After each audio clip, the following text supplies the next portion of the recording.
¿Cómo están? Bienvenidos a un episodio más de Con Alma, Vida y Corazón, el podcast con motivo de estos 40 años de carrera periodística. Y esta serie de programas no podía estar completa, no podía ni siquiera empezar si no pudiésemos platicar con nuestro invitado de hoy, Guillermo Martínez. Querido Memo.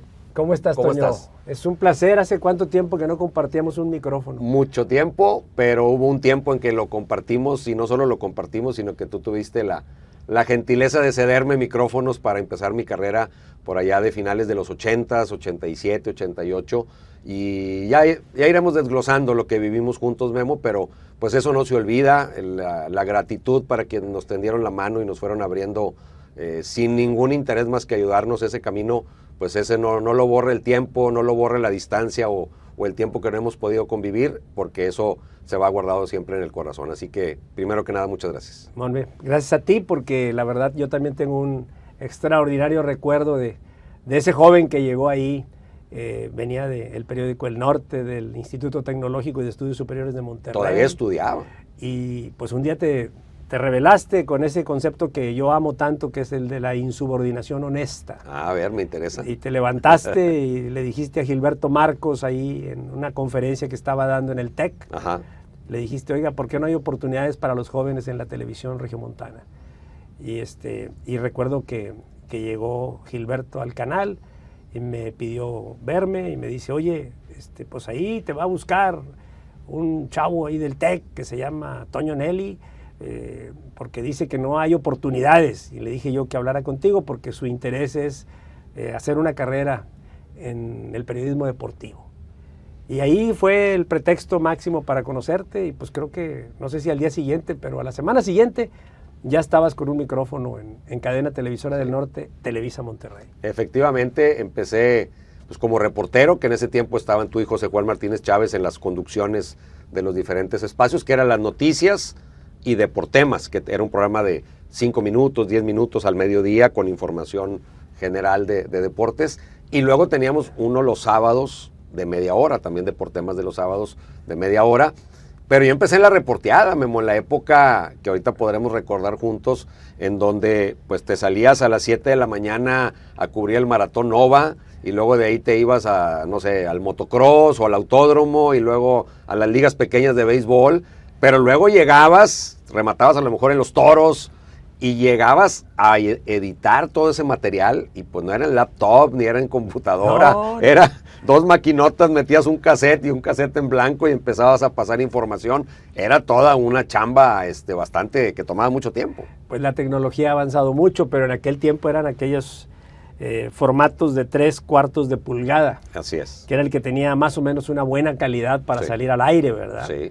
Y se rayaban los cassettes, luego te salía una raya a medio video. Quítale esta imagen y aquella, y se reseteaban. Era todo súper manual al 1000%. Sí, totalmente. Pero había que hacer la nota, redactar y dejar listo el guión para los programas o para el noticiero del día siguiente, y llegabas con un montón de cassettes y el operador metía un cassette, sacaba otro cassette, metía un cassette. Y el margen de error muy alto. Muy alto, muy alto. Pero sí me acuerdo que si tuviéramos que ponerle títulos, diría conductor Toño Nelly, reportero Toño Nelly, sí. Editor Toño Nelly, productor ejecutivo Toño Nelly. Era como película de los polivoces, ¿verdad? Que salía uno haciendo todas las cosas.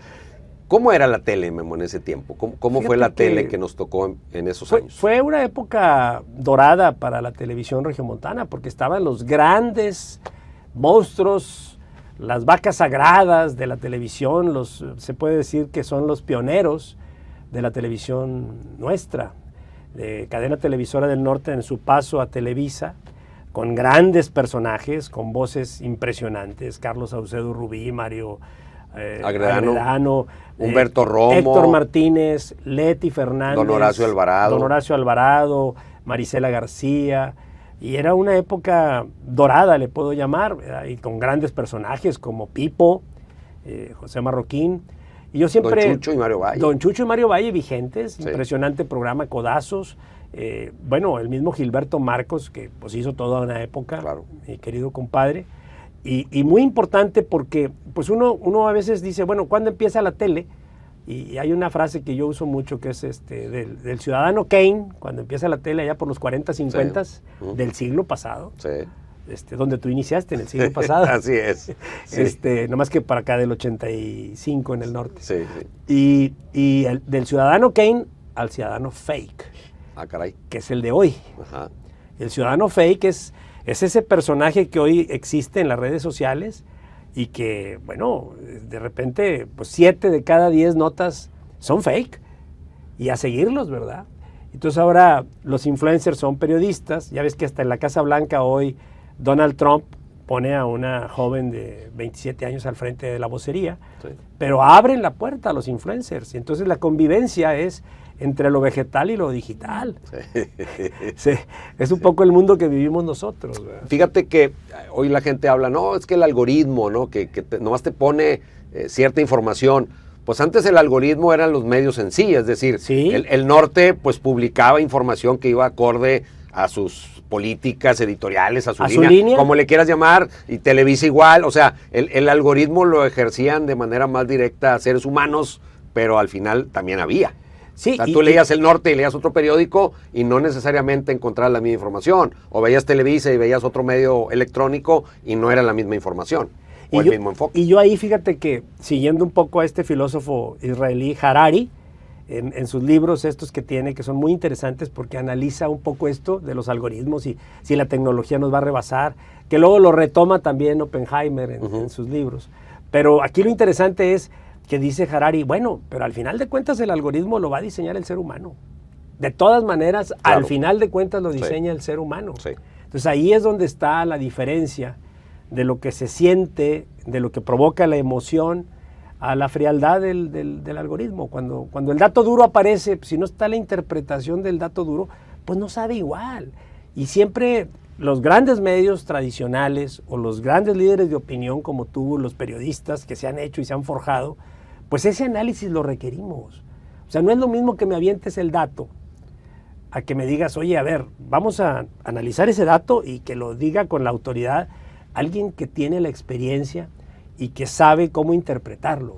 Yo recuerdo, Memo, cuando empezó todo este tema digital, los periódicos que empezaron a tener sus páginas de internet donde accesabas la información, yo le preguntaba a gente del norte, oye, ¿y ahora qué va a pasar? Porque ya no necesito esperar. Tú mismo me estás incitando a que ya no espere el periódico de mañana, porque en 5 minutos que salga la nota, tú mismo la vas a tener en línea. Entonces, ¿qué va a pasar con el periódico impreso? Y me decían, bueno, lo que tiene que venir es que la nota ya está, pero ahora viene el análisis, la interpretación. Exacto. Y las consecuencias. Entonces, yo creo que ya aquel periodismo famoso de la exclusiva, para mí ya desapareció, porque la exclusiva dura 2 segundos en lo que alguien más la ve y la retuitea, y al final el que la recibe ya no sabe quién fue primero. O sea, la medalla aquella periodística de la exclusiva, yo creo que ya está en desuso. Hoy el análisis, la interpretación, a veces hasta el cómo te burles de la información, es lo que te hace diferente. No, y sobre todo que los medios hoy se deben de posicionar en ese sentido. Cuando ves que un grupo fórmula te dice, abriendo la conversación, ¿verdad? Todos en la misma sintonía, grupo imagen. O sea, si te fijas, hasta los eslogans han cambiado. Sí. Ya no es con la polémica del balompié, con la fuerza de la imagen, sí. Que era lo nuestro, sí. ¿Verdad? De aquella época. Sí. No, ya cambió. Entonces, ¿por qué? Porque ya no se trata de ganarse el Pulitzer con la exclusiva, con decirlo primero. Y el que lo dice primero lo dice 2 veces. Sí, pero el que lo dice 2 veces, pero el que lo interpreta, lo mantiene vigente más tiempo. Sí.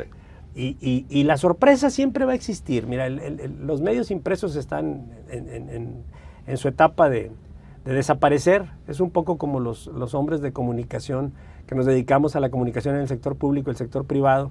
Somos como una especie en extinción, porque hoy pues ya, si en la Casa Blanca hay una vocera de 27 años, sabes para dónde va esto, ¿no? Pero de alguna manera pues ya somos consultores, asesores, ya no estamos compitiendo con el influencer en velocidad. Y si te fijas, la velocidad es el enemigo público número 1 del análisis y de la profundidad. Y si eso lo llevamos a valores, es mucho más grave, porque hoy nos conformamos con el betún del pastel. Ya no queremos partirlo ni probarlo. Aparte, yo veo muchas cosas, Memo, que han cambiado. Andamos muy filosóficos y ahorita nos vamos a las anécdotas. Ahorita vamos al rectángulo verde. Pero esa parte me interesa mucho porque han cambiado las demandas de la audiencia. O sea, yo que me ha tocado, porque ha sido un tiempo corto en términos de la historia, pero en donde han cambiado muchas cosas. Yo creo que del 2000 para acá la comunicación ha evolucionado a años luz con respecto a lo mejor a los 100 años anteriores, que quizá el cambio ha sido mayor. Y las demandas de la audiencia también. Yo batallo mucho porque los que nos estamos tratando de adaptar a las redes sociales, a mí me pones una cámara y es corbata 3, 2, 1, sí amigos, ¿cómo están? Y hoy la gente no quiere eso. La gente te quiere despeinado, si se puede acostado ahí en tu cama. Y con el celular. Con el celular, y es romper. O sea, hoy la audiencia premia otro tipo de maneras de comunicarte, hasta del lenguaje que usas. Sí, y la frase. Hoy tienes 3 a 4 segundos para ganchar. El famoso engagement. Sí. O sea, si la frase inicial de lo que vas a decir no tiene suficiente atractivo, pues mejor no le inviertas tanto tiempo, porque esos mensajes de 5 minutos, de 4 minutos ya no existen. Pero ahorita que dijiste de por temas, era de 5 minutos, 7 minutos. Y decíamos, es un programa muy cortito. Sí. Hoy, haz un programa de 5 minutos hoy. Nadie te aguanta 5 minutos, tiene que ser una cosa extraordinaria. ¿Qué tienes que decir, verdad? Tiene que ser una cobertura en el sitio y con la unidad móvil o con la mochila ahora que transmites, te subes y o ya si estás. vas a hablar tú un editorial, tiene que ser, o sea, es de 1 minuto y se acabó el interés de la gente. Y una si te va entrevista de bien. 5 minutos es larga. Sí, Hoy. Cada vez todo tiende a reducirse. Memo, recordemos un poco la tele que empezamos a hacer en aquellos tiempos y cómo era el medio, porque incluso yo me acuerdo que terminaba un partido de fútbol en el TEC, en el Uni, llegábamos con el micrófono, te metías a la cancha, cosa que hoy ya no se puede hacer. Te metías al vestidor. Te metías bueno, tú tienes la escena aquella famosa con don Carlos Milok, cuando la bronca de Paco Sánchez, que la seguimos pasando y pasándola. Aquí no ha pasado nada, ¿no? De don Carlos. Buenísima. Y tú con el micrófono ahí, que esa queda en la historia del periodismo regio. Y nos metíamos a la cancha y yo me acuerdo que le decía al jugador, oye, tengo un programa ahorita a las 8, ¿cómo ves? Sí, ahí nos vemos. Y llegaban en su carro, o sea, claro. Se bañaban y en su carro llegaban. Hoy no los pueden ni entrevistar, ni adentro, ni afuera, ni en ningún lado.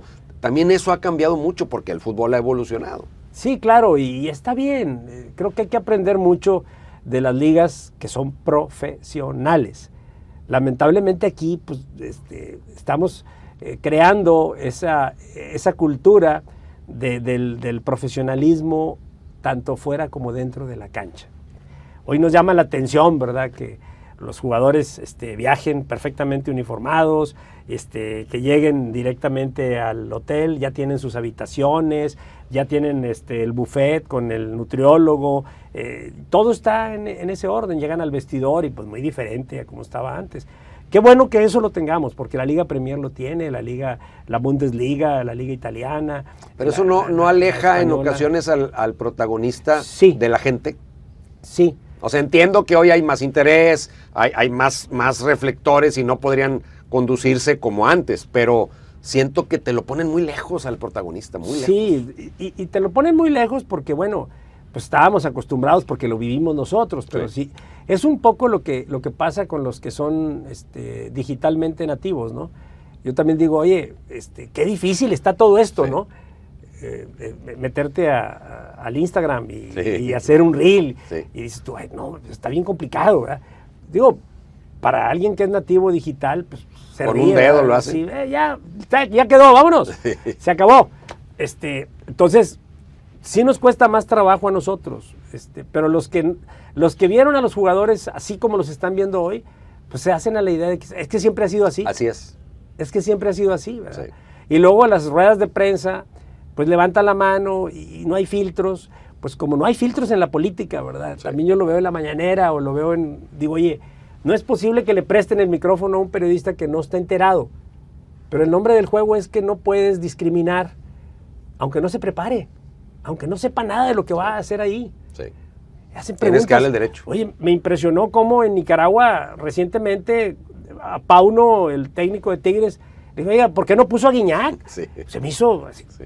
Digo, qué pena, ¿verdad? Que la esencia de la pregunta no era mala, porque la pregunta era por los otros 6 que sí, no había llevado. Pero no era Guiñac. Pero claro, se equivocó de entrada. Le dio la salida a Pauno para que no le contestara nada, ¿verdad? Claro, pero no puede ser. Claro, o sea, no puede ser que no tengas ese nivel de preparación de no saber que el jugador está operado, ¿verdad? Que se está rehabilitando. Tienes que entender eso. Es muy básico. Memo, regresemos a esa anécdota. ¿Qué te acuerdas de esa tarde en el clásico en donde se da la bronca. En el 87. Y acabas tú, no sé, por obra de Dios, adentro del vestidor, Paco Sánchez después de un regaderazo de agua fría y don Carlos diciendo aquí no, nadie tiene nada que reclamar, no pasa nada. Pues mira, son de esas cosas que te atreves. Yo siempre he dicho, el no ya lo traes. Hay que buscar el sí. Uh-huh. Yo estaba transmitiendo en media cancha, con mis audífonos puestos, y de pronto se hace todo ese zafarrancho que se creó, y empieza el corredero y van hasta el vestidor, y entonces yo dejo mis audífonos y me arranco y le digo a un camarógrafo, porque estábamos transmitiendo radio, y le digo a un camarógrafo, oye, sígueme. Y entonces me sigue, y veo en el vestidor, pues llego primero que todos, entran los jugadores, y luego nosotros estábamos ahí, y dije, bueno, ¿y qué hago afuera? Pues si estoy yo, sí. Pues me meto. Y sin problema. Y nos metimos. Y entonces, pues yo nomás le dije al camarógrafo, párate atrás de mí para protegerlo, porque pues lo primero que se van sobre la cámara. Claro. Para aparte perdía el equilibrio muy fácil, sí, era un equipo muy pesado. Exacto. Entonces, párate atrás de mí, déjame el micrófono. Por eso yo estoy sosteniendo el micrófono siempre. Y entonces, pues se da todo, filmamos, en aquel tiempo se grababa, se filmaba. Y Paco Sánchez, y ya habían corrido Memo Muñoz y el Jalapa, ya habían salido corriendo. Y pues ya nada más se veía la sangre y el baño. Y entonces llega Pilar Reyes, el portero, y llega el Güero Aceves. Y con la confianza que nos teníamos, me dice, Memo, por favor, no grabes. Pues yo dije, sí, claro. Pero pues dije, dale, dale. Sí. Y en eso entra don Carlos. Y yo dije, ya valí. Me va a correr. No, me va a agarrar. Pues ya ves que don Carlos con un manazo tenías, ¿verdad? Dije, no, pues me va con la mirada me va a golpear, ¿verdad? Entonces dije, ¿qué se hace en estos casos? Pasito para atrás, nos recargamos atrás de la puerta. Le dije, ¿sigue filmando? Y entonces don Carlos voltea, me ve de reojo, y ahí me perdona la vida, ¿verdad? No, la usó a favor. Sí. Entonces me ve de reojo, sí, me perdona la vida, sí, y se convierte en el productor de mi programa. Claro. Y entonces don Carlos me ve, me ignora y empieza a actuar. A su estilo, el gran personaje, Carlos Milok, muy querido, adorado y gran amigo. Entonces, pues yo dije, oye, ¿cómo la quieres? Estás solo. Está don Carlos, tienes al director de la orquesta. Pues ya lo que sigue es gravy, ¿verdad? Entonces pues nomás le puse el micrófono. Y él ya ves que se preguntaba solo y se contestaba solo. Personajazo. Sí. Entonces ya, aquí no ha pasado nada, y ninguno de mis jugadores tiene queja de ninguna especie. Chiquitibuna la Bim-Bomba. Y la porra más famosa de todas. Pues ya, se quedó ahí. Ya cuando tienes ese material, ahí dices tú, nomás con que no me quiten el cassette. Ya acabé. Sí. Y lo sientes, ¿no, Memo? Como periodista dices, sí. Este es, adrenalina pura. Este es el momento. No, a ver, yo estaba conteniendo mis miedos y mis nervios y estaba en el vestidor. No, es que un vestidor caliente, Memo, puede pasar cualquier cosa. Y había sangre y había todo, ¿verdad? Y cuando salgo, pues ya había, no sé, 50 personas afuera que no pudieron ya entrar, ¿verdad? Sí. Yo ya traía mi material. Eso estuvo extraordinario. Dos cosas más que me gustaría que no se nos fueran quedando en el tiempo. La Peña Futbolística. Sí. Y RG La Deportiva. Ah, pues sí. Empezamos por RG La Deportiva, que fue, si mal no recuerdo, fue primero. Sí. ¿Qué pasó? O sea, yo estaba contigo, pero yo creo que tú me lo platiques.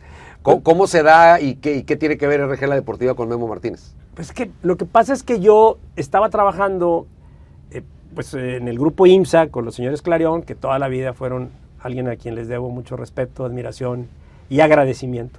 Entonces yo trabajaba ahí, pero hacías tele. Sí, hacía tele. Que ahí fue donde entré yo, al revés, yo entré a tele y tú me llevaste a la empresa porque me dijiste, Toño, aquí con lo que nos pagan aquí no la vas a armar. Vente para acá para que nos den acá. Y empezamos a tener similitudes yo como aspirante, pero haciendo la doble tarea. Pues sí, porque ya traía un camino más andado yo y te decía, oye, pues hay que comer, ¿verdad? Sí. Entonces, el punto era que yo estaba en Grupo IMSA y trabajaba en la tele, con permiso de ambas partes, de Santiago Clarion, allá, y Javier García de Anda, directivos de IMSA, Santiago en paz descanse ahora, recientemente se nos adelantó, y acá Gilberto Marcos. Entonces, bueno, pues no interfiere y vamos a hacerlo así. Pero llegó un momento en que mi padre, que hoy ya murió, estaba enfermo en Ciudad Victoria y estaba demandando mi presencia en los negocios. Pues, oye, el doctor, o te vienes, o tu papá se va a morir antes, ¿verdad? Entonces, pues ya, sobre una advertencia de ese tipo, pues yo, primero la ética, ¿no? Fui y renuncié a IMSA. Y luego, pues, al canal, consecuentemente, ¿verdad? Oye, pues me voy a mover a Victoria.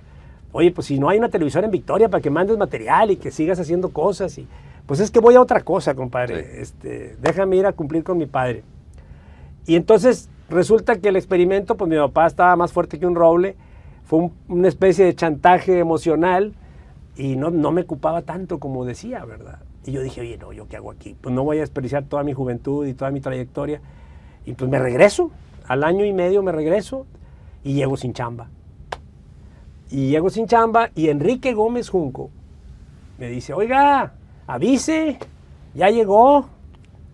Le digo, sí, aquí ando, don Enrique, pues ¿a qué horas platicamos? Y, oiga, pues ya entró ahí un proyecto muy interesante que a lo mejor a usted le puede interesar y usted va llegando, nomás ya no se vaya a IMSA, mejor quédese aquí con nosotros y ya sabes. Y entonces me dice, la RG deportiva 100% hablada. Y le digo, pues suena muy interesante. Y pues no tenía chamba. Dije, va. Y en eso pues ya empezamos la RG y ahí llegas tú, llega Luis Urbiola, llega Ernesto Chavana, llega Paulino, teníamos Rafa Vélez, Manuel Rivera del norte, ¿te acuerdas? Que hablaba de toros, Fer Ochoa. Hicimos toda una parrilla. Hablaba de tenis. Sí, una parrilla muy interesante. Sí. Y Roberto Hernández no estaba en ese momento al aire. Fue cuando se retiró después del Mundial de Italia. Exacto. Y entonces yo decía, bueno, pues este es un proyecto para Roberto, pero pues no está Roberto, pues vamos a empezarlo, vamos a encaminarlo. Yo no sabía por qué tanto tiempo, porque eso de ser director y agarrar el micrófono tampoco me ha gustado mucho. O sea, o agarras el micrófono y haces periodismo, o eres el director. Casos como el de José Ramón Fernández o de Javier Alarcón son muy escasos y han sido casos de éxito, ¿verdad? Pero yo no soy mucho de esa idea. O diriges o... Ya al momento que te pones la corbata y te pones maquillaje ya no es igual. Pero aparte no siento que no vas a ser lo suficienmente justo en la evaluación de tus colaboradores. Yo voy por delante. Sí, porque a ver, hay una oportunidad ¿Quién va a narrar? Pues yo. De ir quiénes iríamos. Sí, claro. Sí. Y entonces, pues arrancamos la RG, la deportiva. Son pasajes que la gente no se acuerda, pero el programa principal se llamaba Tu Dimensión Deportiva. Sí. Hay dos cosas que quiero recordar de esa etapa. Un día me da mucha risa el licenciado Enrique Ávila Rubí, paz descanse también. Amigas y amigos. Sí, gran voz de la radio, pero aparte era jefe. Sí. Entonces, nunca se me olvida que un día dice, cítame a todos los colaboradores de la RG. Nos citó en una oficina, llegamos Fer Ochoa, Manuel Rivera, todos los colaboradores. Dice, señores, de parte de la empresa les quiero decir, porque ellos no cobraban, o sea, ellos colaboraban, que por instrucciones de la empresa, nadie de los que está aquí puede estar sin cobrar. Y todos sonreímos, dijo, pues ya les van a pagar. Dijo, por lo tanto, todos sus programas desaparecen. Y para afuera todo el mundo. Qué forma tan elegante, ¿verdad? Yo dije, viene la buena noticia. No, para afuera porque nadie puede estar sin cobrar. No vaya a ser que vaya a haber una demanda. Y no les vamos a pagar, entonces váyanse. Pero bueno, fue una época muy bonita. Eran épocas, ¿no? Lo platico como una anécdota chistosa. Y Enrique fue un tipazo. Pero, Memo, es que en general los medios han tenido y siguen teniendo mucho de eso, o sea, a diferencia de otras profesiones, pues aquí es como que gánatelo. Y te pagan con la pantalla. Y yo les decía, oye, pero yo voy al súper y le hago así la cara y no pagan. Te pagan con el micrófono. Y luego tú sácale jugo como puedas, por eso muchos de nuestra generación, pues aprendimos a hacer esto, pero a vender y a buscar comercializar y a tratar de desarrollar otras habilidades. Yo hacía anuncios de FAMSA. Sí, claro. Me acuerdo que me contrató Octavio González. Que en paz descanse. Y ahí estaba yo haciendo anuncios de FAMSA, ¿verdad? ¿Qué tenía que ver? Pues no tenía que ver con mi hambre, ¿verdad? Sí, totalmente. Teníamos que buscarle por todos lados. Memo, la peña futbolística. A mí nunca se me va a olvidar que tú tomas el proyecto. La peña había existido con el doctor Miri, Somonte y todo este grupo de personas. Dejó de estar en la tele y un día te surge el proyecto y tú reinicias la etapa moderna, digamos, de la peña futbolística. Sí, justo en el regreso de Ciudad Victoria, de lo de mi padre, además de la RG, pues también Gilberto Marcos me habla, oye, pues ya estás aquí, regresa, compadre. Y yo le dije, mira, siempre sea otro formato.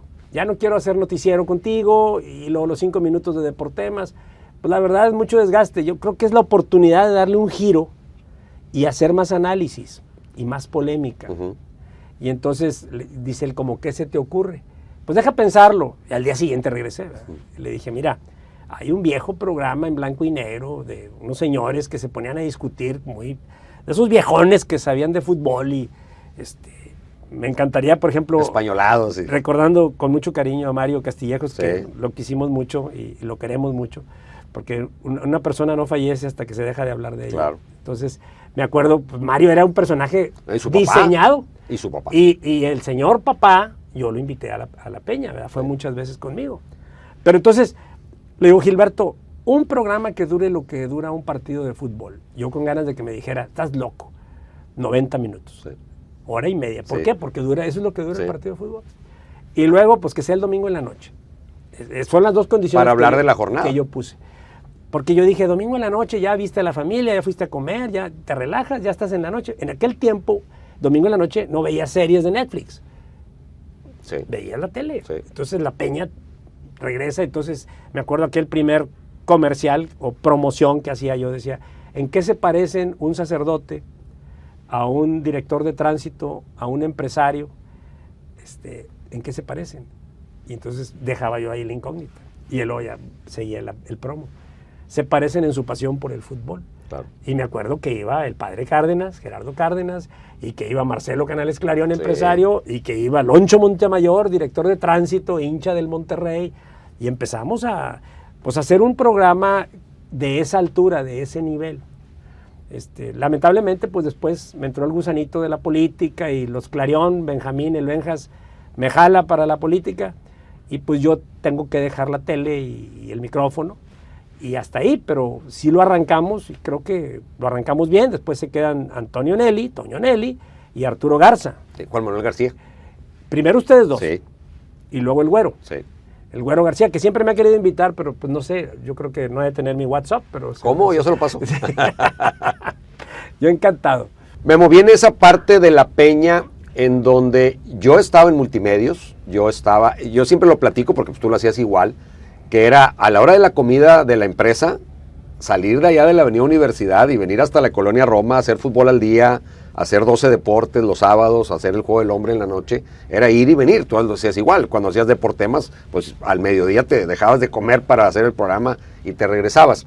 Pero aquí se da un hecho curioso, cuando tú dejas la peña y se ven las opciones de quién se quedaba, yo empiezo a hacer la peña, pero seguía en el 12, es decir, estaba en los dos canales y en ese tiempo solamente don Miguel Ángel Vidal, que daba el clima, lo hacía en los dos canales, porque aunque los canales eran hermanos, públicamente se mantenían dos imágenes. Ese es un gran logro tuyo. Dos imágenes, pues fue tuyo, porque tú fuiste el que cabildió esa. Digo, eso Sí, no se me olvida a mí. Pero bueno, O sea, yo quedé ahí en la historia, pero las gestiones para que eso pasara fueron tuyas, cosa que también agradezco. Pero fue muy, muy importante porque era estar en los dos canales, que se cuidaba mucho que eso no pasara. Sí, pero además la peña sí te lo permitía. Me acuerdo que fue pues la discusión con Enrique Gómez Junco y con Gilberto por Sobre separado. todo con Gilberto, que él cuidaba más la imagen de su canal. Y yo le decía, a ver, si algún programa se puede dar el lujo de tener personajes de cualquier pantalla y hablar de fútbol, es la peña futbolística. Pues de eso presumimos. Claro. De la pluralidad y de las opiniones. Yo incluso llevé a Roberto Hernández Jr. Sí. a la peña futbolística. Sí. Y tú estuviste, o sea, eran 6 diferentes periodistas de 6 diferentes medios. Sí. Me acuerdo aquel Pablo Chavarría del Claro. Porvenir. Sí. Bueno, pues entonces ese era mi argumento. Decía, bueno, ¿por qué vas a limitar? Si al final de cuentas es la pluralidad del fútbol. Eso es lo padre. Sí. Y luego después, ahí tienes a Goyo Martínez y a Luis Padua, que el Día de los Inocentes amanecen Cambiados. Sí. Buenos días. Se ha roto eso, creo que para bien, esa rigidez que había antes de casi ni te saludes con los del otro medio, ¿verdad? O sea, para mucha gente esa rivalidad trascendía a cosas que no tienen nada que ver. Sí, o por ejemplo ahora Televisa, Posta, pues, a ver, ¿cuál es el problema? Totalmente. ¿Cuál es el problema? de Pues, se complementan. Ahora, pasa algo con la peña, Memo. Un día, en la plena crisis de multimedios con Rayados, por situaciones que tenía Jorge Lankenau con los dueños de multimedios, y que la guerra era total con el lado de fútbol y se reflejaba en lo comercial porque Abaco pues no nos daba las planas para el periódico y todo ese tipo de cosas, y un día Jorge Lankenau va y dice, a ver, hay un señor que se llama Antonio Nelly que está en Multimedios, con quien estoy peleado a muerte, pero también está con Televisa. Entonces le dice a Televisa que se defina, o está con mis enemigos o está con mis amigos. Y yo recuerdo que me habla Gilberto Marcos y me dice, pues tienes que elegir, o La Peña o allá. Y elegir es renunciar. Sí. Y me dijo, y el que se va de aquí no vuelve. Y renunciar es elegir. Y pues tuve que hacer las dos cosas. Tuve que elegir. En ese tiempo, obviamente, para mí era mucho más atractivo Multimedios, porque tenía tele, tenía radio, tenía el periódico. O sea, en la parte periodística era mucho más amplio lo que iba a hacer, y acá era hacer un programa una vez a la semana de 1 hora. Y bueno, tomé esa decisión, creo que no me equivoqué, y sirvió para muchas cosas. Pero a lo que voy es que te van poniendo todas esas obstáculos que tienes que ir tratando de librar y soltar una para tratar de agarrar otra y jugártela un poquito a largo plazo. Así como en el fútbol decía Carlos Milok que era la silla eléctrica, ser técnico. Sí. Bueno, igual, nosotros parecía un juego de serpientes y escaleras, ¿no? Sí. Igual la política, por eso yo cuando doy conferencias, muchas de ellas batallo a veces para poner el nombre y les digo, no hombre, está bien fácil, ponle vivir de la patada. Entonces, ¿por qué? Pues porque el fútbol y las ventas y el marketing y la política y los negocios mismos, la vida misma, pues se vive de la patada, ¿no? A veces nomás que nos gusta vivir de la patada. Te vas acostumbrando, le vas entendiendo, hasta te va dando, le encuentras el sabor. ¿Verdad? Ahorita que hablas de eso, se me pasó comentarlo, pero sale a colación.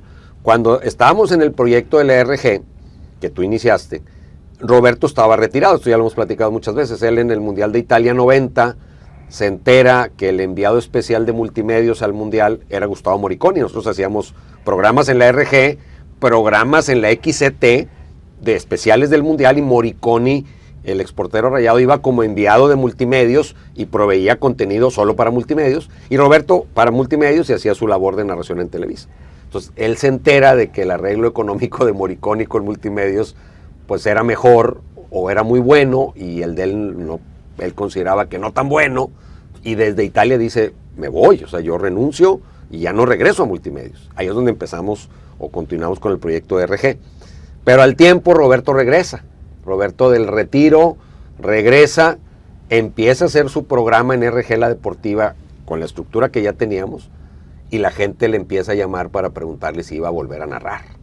¿Te acuerdas de eso? Sí, claro. La gente le empieza, Roberto, ibas a narrar. Y en ese tiempo Rayados con Pedro García había llegado a la liguilla, aquella famosa planadora que lamentablemente no ganó títulos, pero que era un equipazo. Y jugaba muy bonito. Llegó a la liguilla, se iba a enfrentar a Puebla. Entonces las llamadas, pues entre reales y a lo mejor ayudadas, pero al final justas, pues querían o preguntaban si Roberto iba a narrar. Claro. Y en ese tiempo, pues como él no había estado, pues narrábamos tú y yo. ¿Y ¿Sí? qué pasó? No, pues muy fácil, ¿verdad? Yo cuando veo que regresa Roberto, dije, bueno, pues ese es su lugar. Pero ya narramos todo el torneo y llegamos a la liguilla y siempre platicábamos tú y yo de eso. También nosotros jugamos nuestra liguilla, Claro. ¿verdad? Porque llegamos a una liguilla. Es como cuando llegas a un mundial. Sí, fui titular todo el torneo y en la buena me quitas, ¿verdad? Sí, ¿verdad? Pero bueno, no nos quitaron, ahí no, estábamos. No, fue una decisión nuestra, lo platicamos tú y yo. Me acuerdo que te dije, creo que honor a quien honor merece y honrar honra. Entonces hagámoslo. ¿Por qué no vamos y nos metemos a la cabina con Roberto y le decimos, Roberto, aquí está tu micrófono, hombre, te esperamos en la liguilla, tú narras el segundo tiempo y Toño y yo narramos el primer tiempo mitad y mitad? Me acuerdo que ese formato lo inventamos. Sí, Y así fue. así fue. Y creo que pues él se sintió halagado, sintió que era su lugar, pero su lugar ya lo tenía. En realidad estábamos ocupando su lugar nosotros, ¿verdad? Y es fecha que andan buscando quién ocupe su lugar. Sí, no es fácil. Ahora, digo, no se trata de hablar de él ahora, pero en el medio en general, ¿somos reacios los que estamos a formar al que viene atrás? Sí, pero... ¿Lo fue él? ¿Lo estamos siendo nosotros? Ese sentido, mira, egoísta viene de ego. Es lógico, ¿verdad? ¿Vas en todos lados o en los medios más? No. En la política son los podiums y los presidiums. Así de fácil. Uh-huh. O yo he trabajado para tantos gobernadores y por lo tanto, entonces se vuelven tótems, Uh-huh. ¿verdad? Entonces, en el deporte, sobre todo en el periodismo deportivo, pues lo ves. O sea, ¿qué sucede? Pues no te dejan pasar. O sea, casos como el nuestro fue una excepción. Sí. sea, ahorita quién le dice, a ver, el chavo que acaba de salir de la universidad, que aquí está el micrófono y que se venga. Digo, una carrera admirable, 40 años se dicen fácil y para mí el mejor narrador hoy por hoy eres tú. Muchas gracias, Memo. Pero además lo digo con conocimiento de causa porque yo he tenido la oportunidad de narrar. Que ahorita te voy a preguntar algo de eso. Pero así es la vida. Entonces yo creo que el equivalente a la pantalla y el micrófono en política es el podium y el presidium. Pero es un sentido egoísta natural. Yo ya llegué, me costó mucho trabajo, sudor y lágrimas. Y entonces yo me sacrifiqué y por lo tanto, pues se tienen que formar de otra manera. Y es la filosofía esa del papá, ¿no? Que dice, poca lana y mano firme, y dale, y no lo dejas pasar, ¿verdad? Sí. El joven aquel que se trabaja en la empresa del papá, y el papá a los 85 años le manda a hablar, ¿verdad? Y le dice, oye, pues ya te vas a encargar del negocio y te voy a dejar las llaves. Dice, papá, tengo 65 años. Sí. Ya me quiero retirar igual que tú. Ya me ando jubilando. Pues sí, ¿verdad? Sí. Pues dale las llaves a los 35, ¿verdad? Sí pasa bastante. Y bueno, no sé si ahí sea el caso, pero creo que en general pasa. En todos los medios se van haciendo generaciones y la generación que va dominando, pues no suelta la pelota. Y luego a veces se brincan generaciones. También. A veces se brincan. Sí. Memo, esa parte de narrador, tú narrabas, estuviste muy cerca de narrar un mundial, el Mundial de México 86. ¿Por qué no? ¿Qué pasó? Recuérdame eso. Fíjate que, pues yo estudio mucho la naturaleza de los medios, digo, y lo sigo haciendo. Entonces, para mí, ese mundial era el mundial de la televisión. Mundial del 86. ¿Por qué? Porque era el mejor momento. Acuérdate que don Emilio Azcárraga aprovechaba para cambiar estudios, todo el equipo, unidades móviles. ¿Por qué? Porque su compadre Joao Havelange le estaba dando la Copa del Mundo por segunda vez después del 70. Sí. Y entonces yo dije, este es el mundial de la tele.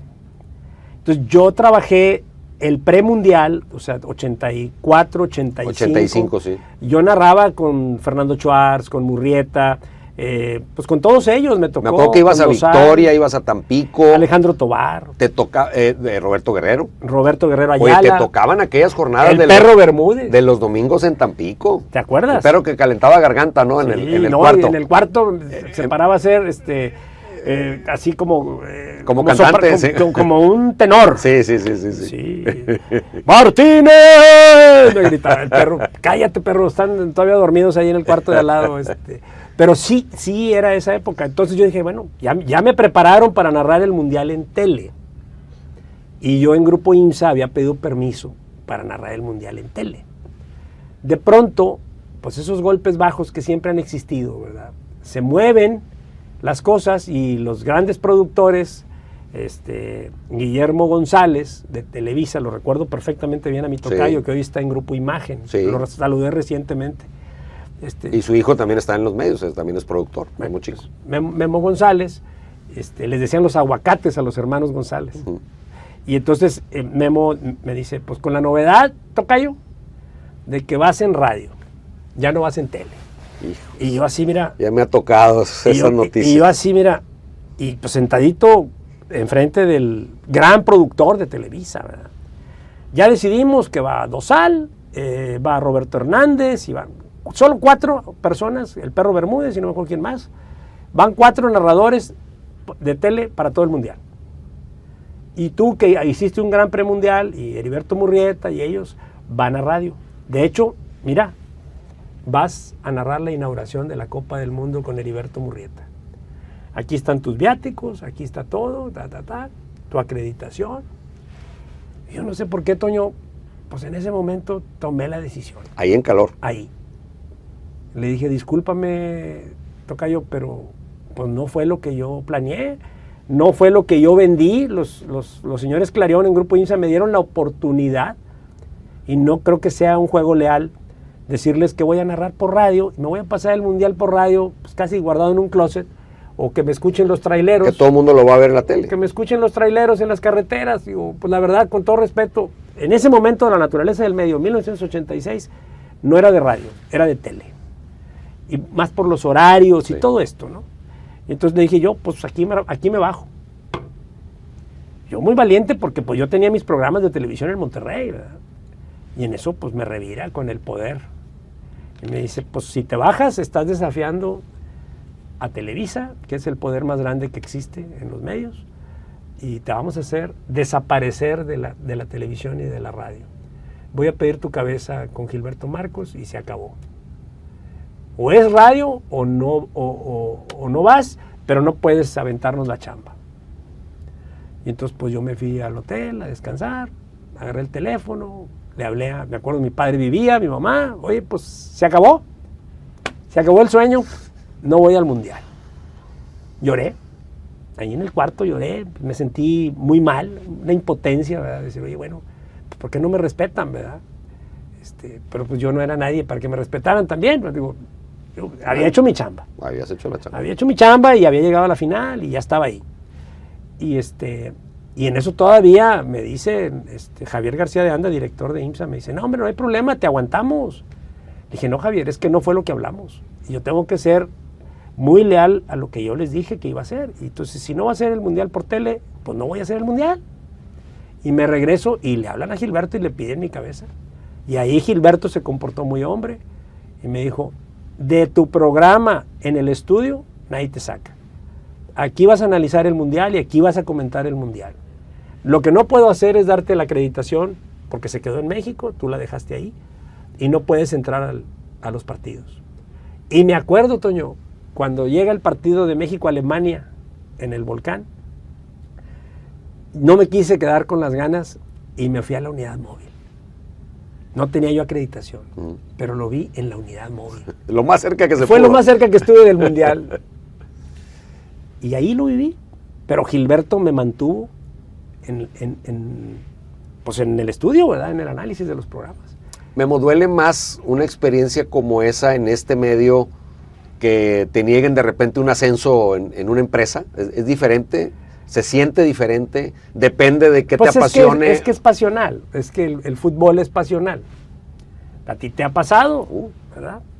Y a veces en la empresa lo ves venir. Lo ves venir, dices, mira, pues van a traer a alguien o le van a dar el ascenso a alguien y también estás en todo tu derecho de irte. Pero pues no eran las formas. Y como está metido todo es cuando echas el flashback, ¿no? Y dices, a ver, yo viajaba a Tampico. ¿Te ibas en carro? En mi carro. Sí. 5 o 6 horas de noche. Y riesgos, claro. Riesgos. Y luego en las madrugadas, y luego volaba, me echaba domingos, Real Madrid contra no sé quién, y luego cámbiate de estudio y haces no sé qué, y luego terminabas con el NESA, y regrésate al día siguiente a las 7 de la mañana. Para estar en la oficina. Para entrar a la oficina. Entonces empecé a recordar los sacrificios que había pasado y dije, pues no, sinceramente no. Si eso no tuvo un gran valor y un gran peso, y otra vez, pues iban a narrar los mismos de siempre. Es que tú entraste, Memo, en un momento y una época en la que eran 3 o 4 los estelares habitualmente de la capital, porque ahí se tomaban todas las decisiones. El haberte metido, aunque haya tenido ese desenlace, fue un gran logro para esa época. Hoy a lo mejor es un poquito más fácil, pero en esa época, si no estabas en la capital, no existías. Sí, no existías. Y nada más existía Roberto. Era Roberto Hernández, el comentarista de Monterrey. Que logró cosas extraordinarias. Y más en esa época. Y por eso te digo, es más, yo cuando fui presidente de Tigres no tuve ningún problema con nadie, ni con Roberto. Al contrario, fue un aliado en mi presidencia. Sí. Muy lejos de pensar en que iba a pedir tu cabeza y que... Para nada, porque hablábamos el mismo idioma. Y, a ver, oye, Roberto, esto está pasando por esto. Te doy contexto. Mira. Y tú sabes, como periodista o comentarista, qué le interesa, qué es lo que está buscando. Borracho y cantinero. Estás de los dos lados de la barra. Eso lo sabes. Igual ahora que hago consultoría política o de negocios, pues he estado de los dos lados de la barra. Y así funciona, ¿verdad? Memo, cuando tú fuiste presidente de Tigres, y ahorita me cuentas un poco de esa experiencia, porque ser presidente de un equipo como Tigres es otra cosa. A veces es hasta más importante que muchas alcaldías de la República. Pero yo nunca se me olvida que la mano de Memo Martínez vuelve a aparecer en mi carrera y yo te decía, pues yo quiero narrar en tele. Sí. Yo hacía cancha, yo quiero narrar en tele. Sí. Y un día me dices, mira, te voy a conseguir una cita con el licenciado Ricardo Prestoifer, que era el director de eventos especiales, y pues vea que te reciba, y pues llevé yo mi cassette, el típico cassette del video de la tele con el audio de la radio, porque yo narraba en radio o hacía cancha, pero no narraba en tele, Y pues llegué ahí, me senté un rato ahí afuera, pues vengo de parte de Memo Martínez. Pues a ver, pásale. Y puso el cassette y bueno, está bueno.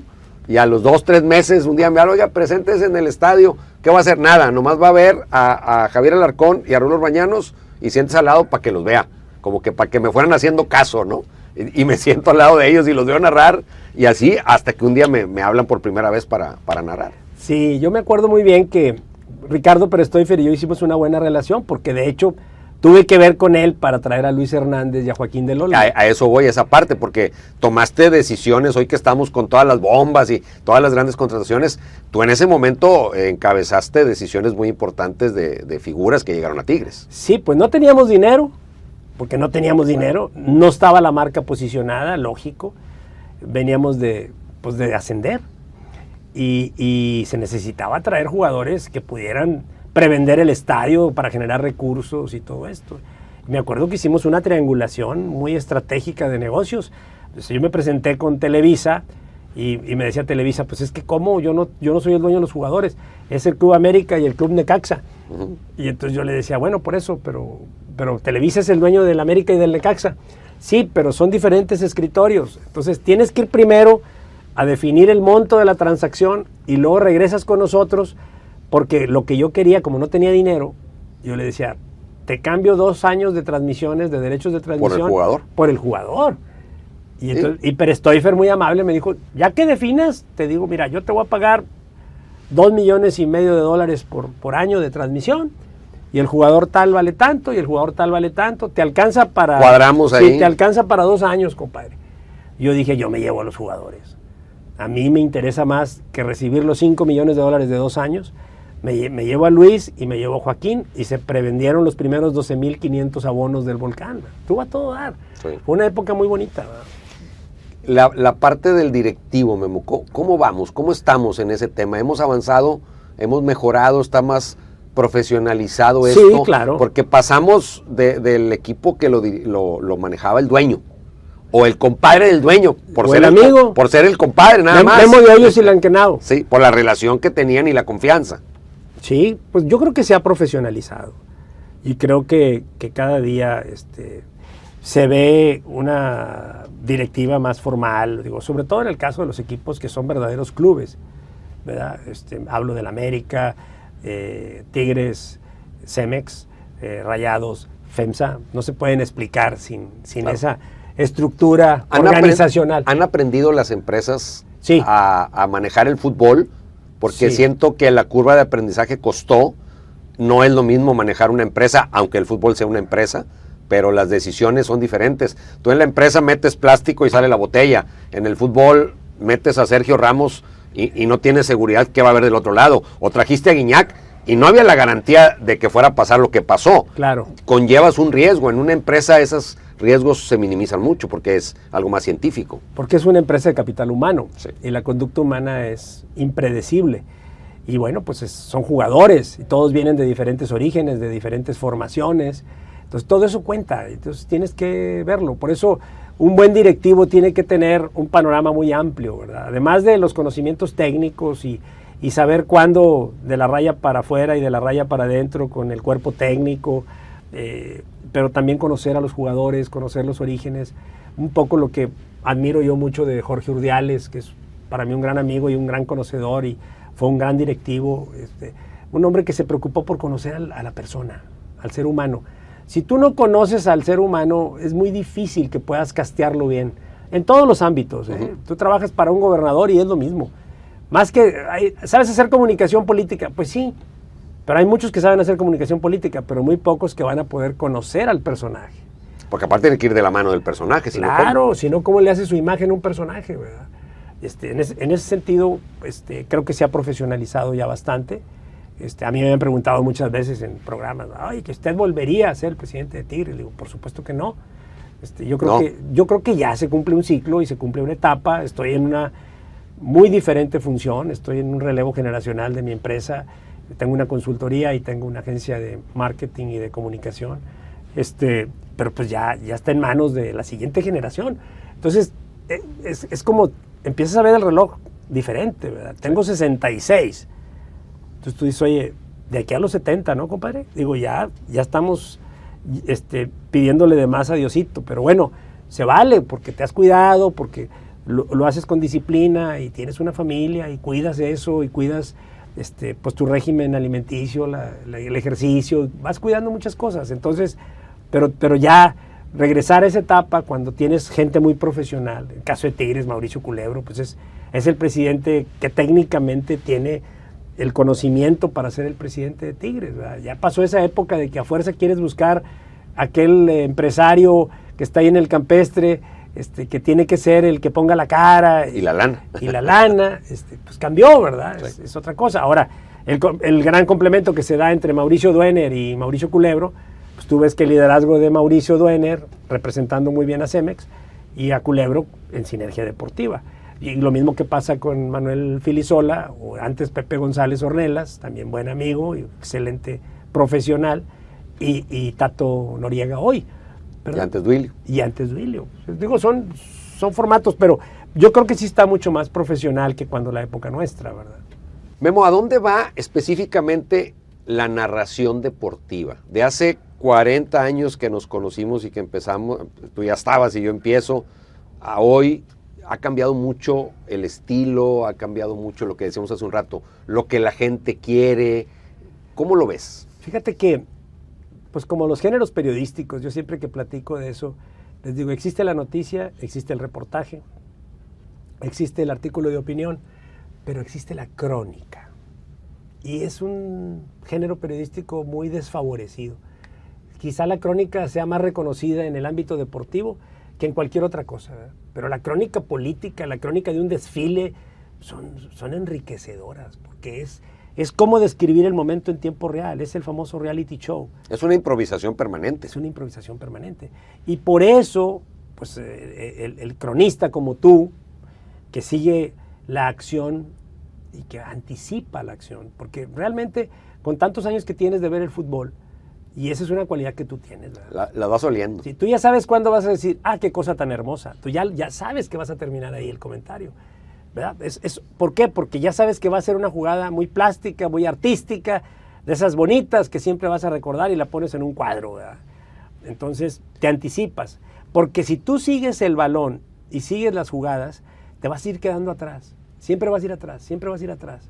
Entonces la experiencia te da ese sentido de la anticipación, como si tuvieras la pelota y supieras a quién se la va a tocar, ¿verdad? Pero fíjate, ahí voy a abrir dos brechas. Una, yo siento que hoy la gente nos está demandando más como entretenedores Martinoli, que como cronistas. Martinoli, por eso, Luis. el estilo, y no lo digo en ninguna forma despectiva. No. Hoy es más valorado el cronista que te entretiene que el que te narra, y yo me considero de los que narro. O sea, yo trato de describir o adelantarme, pero siempre centrado en la acción.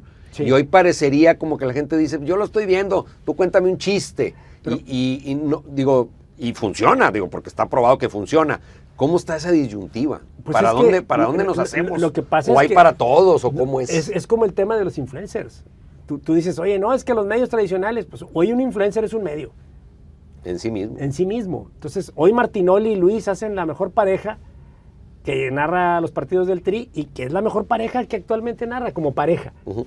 Si tú los separas, la fórmula no tiene el mismo peso. Claro. Pero yo creo que son buenos narradores, buenos analistas, pero hacen una química del sentido del humor. Entonces, cuando tú te sientas a ver un partido de fútbol y quieres realmente disfrutarlo, pues esa fórmula te gancha. ¿Por qué? Porque te mantiene ahí. Dices, mira, Chorizo Power, mira lo que dijo. Sí. ¿Y ahora dónde se va a meter? O sea, sí tenemos que ¿De qué se va a disfrazar? Incursionar un poco en eso. Sí, pero fíjate que no lo estamos descubriendo. Yo empecé la crónica deportiva desde joven porque admiraba mucho a Ángel Fernández. Y para mí es el papá de eso. Es el cronista del lenguaje bélico del fútbol. Él inventó el lenguaje bélico. Y era con el que te enamorabas del fútbol. A todos los que quieren. Y a todos los que aman el fútbol. Y entonces escuchabas trayazo, bang, el lenguaje bélico, eran puros trayazos. Y luego, cómo ponerle a los jugadores, ¿verdad? El Popeye, Trujillo, ¿verdad? Y aquí está el confesor, Cornero. El pelo amarillo. Sí, y esos nombres se quedaron para siempre, ¿verdad? Sí. Superman, Marín. Sí. Entonces, ahí Ahí jugaba empezó. ahí empezó. Con esa bendita magia que le puso Ángel Fernández. Dejó de que ser- no era un buen conocedor del fútbol. Y dejó de ser el narrador, amigos, aquí estamos, o sea, el de la voz del El locutor. Fernando Marcos, Sí. el Roberto Guerrero Ayala, que eran de Fernando esa época, Luengas. los amigos del balón, Sí, al Atlas. sí, cambió. Pero Ángel es el que hace que esto explote, ¿verdad? Ahora, Memo, hoy pasa otra cosa. Y tú cuéntame si en ese tiempo yo no narraba en esos niveles que tanto pasaba, pero hoy narrar desde una cabina con un monitor es más frecuente que narrar desde un estadio. Sí. No solo por la pandemia, sino porque hoy en una cabina a un narrador me puede narrar un partido de Alemania y a las 2 horas uno de la expansión y a las 3 horas uno de la Liga MX. Sí. Y el monitor es bien traicionero porque el monitor pasa lo que tú dices. Nada más estoy viendo dónde va la pelota. La gente a veces cree que cuando uno narra en un estudio tienes 40 monitores con tomas que nadie más está viendo. No. Y no, te está narrando con la misma toma que está viendo la persona en su casa. Y eso requiere de otras habilidades para poder que no se note que no estás ahí, que no pierda valor. Y ahí pues vuelvo a evocar la parte del conocimiento. Tú sabes cómo se prepara un árbitro para un partido. El árbitro se prepara conociendo cómo juegan los equipos. Ay, ¿cómo marco mis diagonales? Pues las marco así porque sé cómo juega el Toluca. Sé cómo contragolpea. Entonces, de esa manera no me topo con el jugador en el regreso. Y analizan todo eso. Y los que reaccionan, los que no reaccionan. Exacto. Los rebotes. Cuando tiran mucho de fuera del área, pues el árbitro sabe jugar sin meterse al semicírculo. O sea, saben correr sus diagonales en función de a quién le van a pitar. Tú también, cuando vas a narrar, piensas cómo juegan. Entonces, si te van a meter al cuadrito de la pantalla, tienes que pensar cómo juega el equipo para poder adivinar un poco el sentido del movimiento, de los trazos. Porque en el estadio, pues sí, ves el contragolpe y ves el vacío de 30 metros y dices, jugada de gol. Sí. Pero en el estadio. Y tienes que empezar a aprender a leer si fuera el lugar y ver si alguno volteó o no volteó. Pero yo me acuerdo, no sé si esa anécdota tú la traigas en la mente, pero no se me olvida que me la platicaste, que a diferencia de hoy yo narro en una cabina, pero tengo una computadora al lado y tengo todo el internet y tengo en vivo todo lo que está pasando googleas. Desde un montón de lugares, puedo estar viendo una transmisión alterna, puedo estar haciendo muchas cosas. Empezando por la alineación, ya no tienes el estrés de la alineación. Yo me acuerdo que una vez tú me platicaste que te tocó narrar un partido, no sé si de Yugoslavia Bulgaria. o Bulgaria. Bueno, si te acordaste, cuéntala Es que no hay tú. otro. Cuéntala tú. Es que no hay otro. ¿Y qué pasó al día siguiente en los periódicos? No, impresionante. A ver. Jugaba México contra Bulgaria. Y pues nos sentaron en el estudio, Alejandro Tovar y yo, y eran de esos partidos que transmitíamos a las 12 de la noche, ¿verdad? Ya tarde, porque el canal de las estrellas te lo prestaban, pero después de Jacobo Zabludowski, sí. y ya que terminaban las noticias y todo. Y entonces nos sentamos y pues no llegaban las alineaciones, pues no había otra, ¿de qué otra forma? No teníamos, eran en cable o teletipo, no sé cómo se llamaba. Nos daban eran por fax. Ándale. Y llegaba el fax y decía, pues aquí está la alineación de Bulgaria, ¿verdad? Y pues todo iba bien porque, pues bueno, de alguna manera habíamos visto jugar a Bulgaria y teníamos los 11. Sí. Yo le decía, no, mira, compadre, aquí está, este es el portero y este es el... Los acomodaron. A la hora de los cambios. ¿No tenían los suplentes? No teníamos nada. Entonces, en el segundo tiempo, pues se vienen los cambios. Y pues ¿cómo le pones al 15, verdad? Y el 15, ¿verdad? ¿Y cómo se llama el 15? Pues no sé. Entonces yo dije, no, pues ya, compadre, ya, faltan 15 minutos para que termine el partido. 1:30 de la mañana. Va a tocar la pelota 2 veces. Pues ya, mira, nadie se va a fijar. Sotarov. Y entonces yo invento el nombre del jugador. Le pongo el 15, Sotarov, está entrando de cambio. Y entra Sotarov. Pero Sotarov mete gol, cabrón. Y entonces voltea Alejandro y me dice, ¡gol de Sotarov! Y yo volteé y lo veo, pues claro, pues si lo metió Sotarov. Sí, buenísimo. Sí, y ya pues nos fuimos, le dije, nos van a correr, cabrón. Pero yo dije, yo fui el culpable. Dije, no, fuimos los dos, porque no sé qué. Compadre, eso no se hace. ¿Pero qué hacíamos? Pues no sé, pues ya, así pasó. Oye, al día siguiente, desayunando en el hotel con Alejandro Tovar, y abro el esto. Dice, empatan México y Bulgaria con gol de Sotarov. Esa nunca se me olvidó. O sea, el reportero del esto se basó en la transmisión. Se fusiló la transmisión. Pues es que él estaba con la misma limitación que ustedes. O peor. O peor. Y entonces así fue. Esa es una histórica, ¿verdad? Esa está fabulosa. Sí, esa está sí. fabulosa. Y bueno, y la del Mago Septién narrando un partido que nunca vio, ¿verdad? Exacto, o las peleas de box. Pero bueno, eran otras épocas en las que había que defenderse como mejor se pudiera. El tema hoy, Memo, es que hoy no pasa eso, porque hoy el aficionado a veces tiene hasta más información que uno. Claro. Porque le va a un equipo y tiene todo el internet del mundo para saber qué pasa con ese equipo, y a lo mejor a uno le toca narrar 40 equipos y de ese no traes todo el nivel de detalle de información que trae el aficionado, y a veces te sorprenden. Y por eso esta evolución del reality show, porque ya no es suficiente el dato duro. O sea, un aficionado te puede dar el dato duro. Ya lo tiene. Y el aficionado dice, ay, ¿para qué me dices que ya fue tricampeón? No me digas eso. Dime otra cosa. Ya lo sé. Por ejemplo, hoy, la contratación de Sergio Ramos. Dices, a ver, ¿por qué no hablan del campeón mundial de Sudáfrica? Casi nadie lo menciona. 2010. Llegó 15 años tarde el campeón mundial. Sí. ¿Verdad? Tobán llegó 4 años tarde del mundial de Rusia a Tigres. Pero nadie habla de eso. Hoy hablan de, oye, ¿cómo estará a los 39 años Sergio Ramos? Físicamente está hecho un toro, ¿verdad? Mejor que muchos de 26. Sí. Pero bueno, falta verlo en el recorrido, en los tiempos, sí, la dinámica, que por fortuna para él, pues la Liga Mexicana o la Liga MX es una de las más lentas de las primeras 10. Eso le ayuda muchísimo. Sí. Y seguramente lo vamos a ver jugar con línea de 5. A ver, Memo, tú como gente de medios, gente de fútbol como directivo, gente de mercadotecnia, este tipo de decisiones, no personalicemos y la de Rayados y James y Ronaldinho, ese tipo de contrataciones que tienen muchos aspectos positivos y otros que a lo mejor son de riesgo, por lo menos, ¿tú cómo las ves? Te voy a contestar como periodista, porque como analista me voy a equivocar. No conozco el interior del vestidor ni de la sala de juntas del directivo. Uh-huh. Pero la primera pregunta es, Monterrey se españoliza. Pregunta, ¿por qué 4 españoles cuando el técnico es argentino?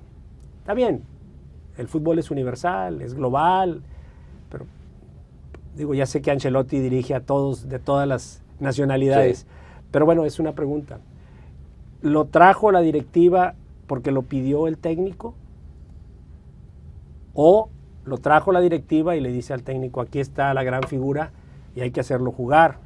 Porque nos falta carácter en la defensa central y nos falta quien cuide los últimos minutos y nos falta quien le meta lo que le falta al vestidor.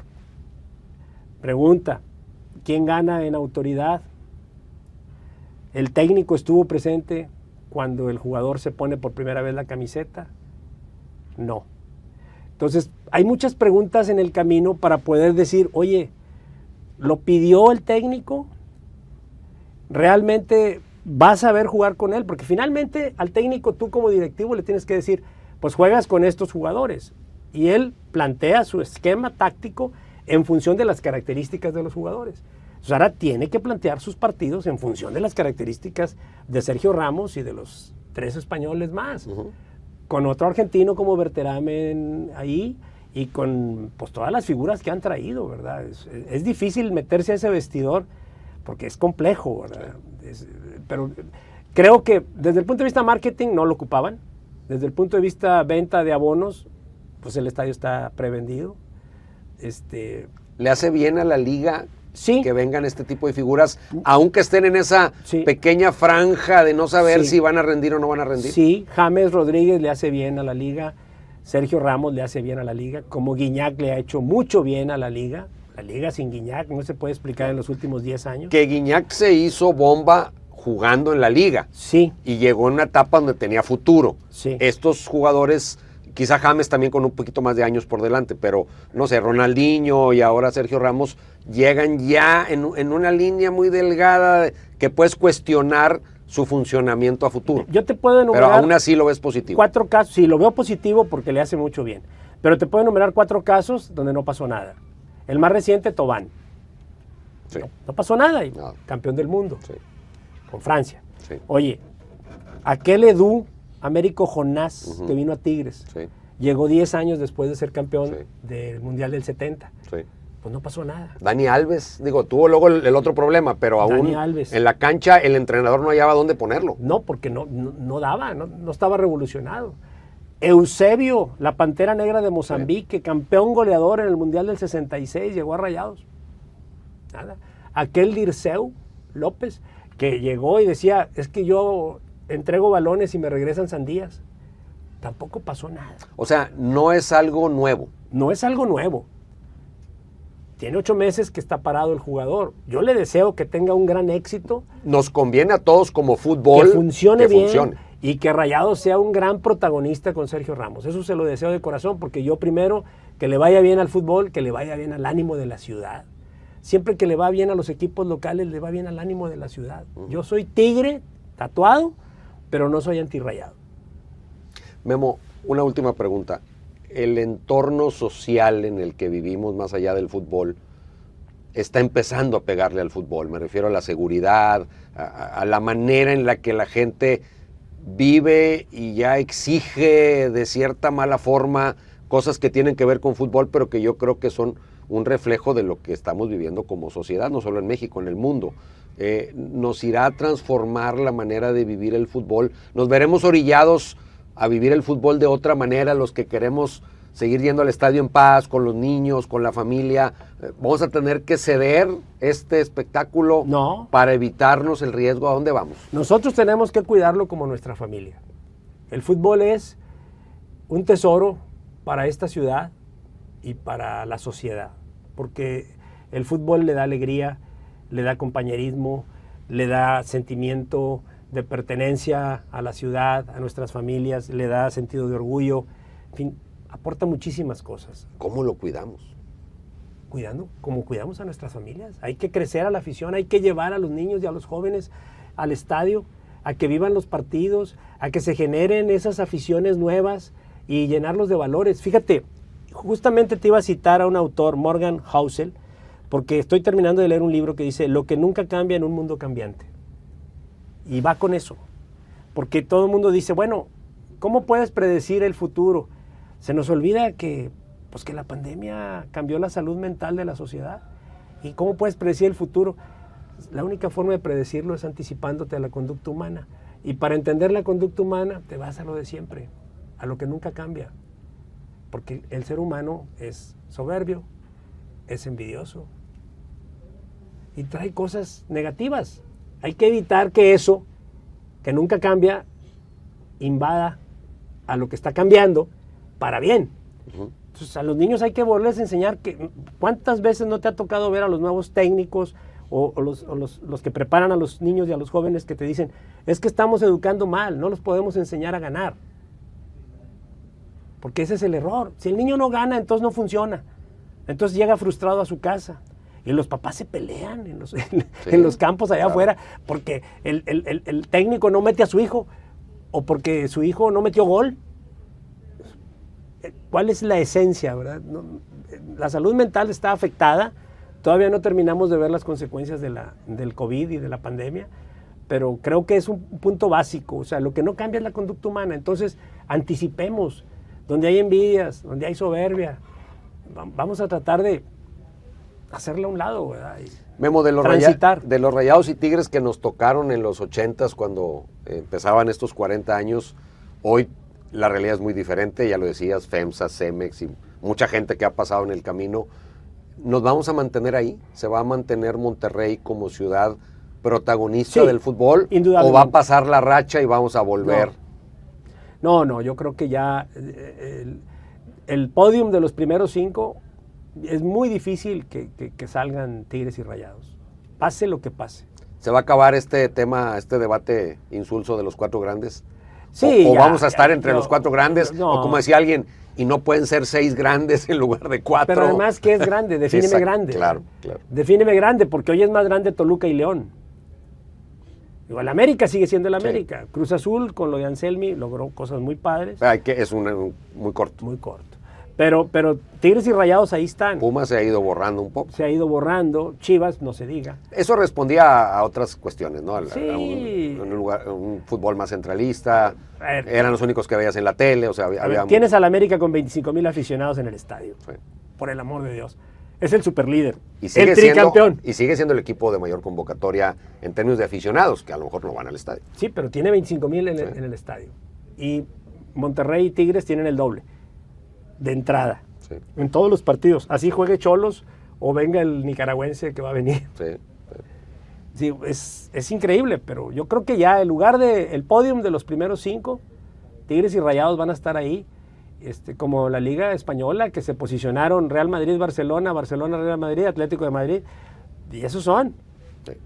Memo, gracias. No, hombre. Gracias no solo por estar aquí hoy, por haber estado hace 40 años, por haberme tendido tu mano, no solo en lo profesional, porque lo personal lo guardaremos para nosotros, pero también existe, y la vida nos ha llevado de pronto por diferentes caminos. Yo me aferré a la parte periodística, tú te has desarrollado en otros muchos ámbitos diferentes, pero ese nexo que surgió hace 40 años sigue en el corazón. Y te quiero entregar esta pequeña libreta.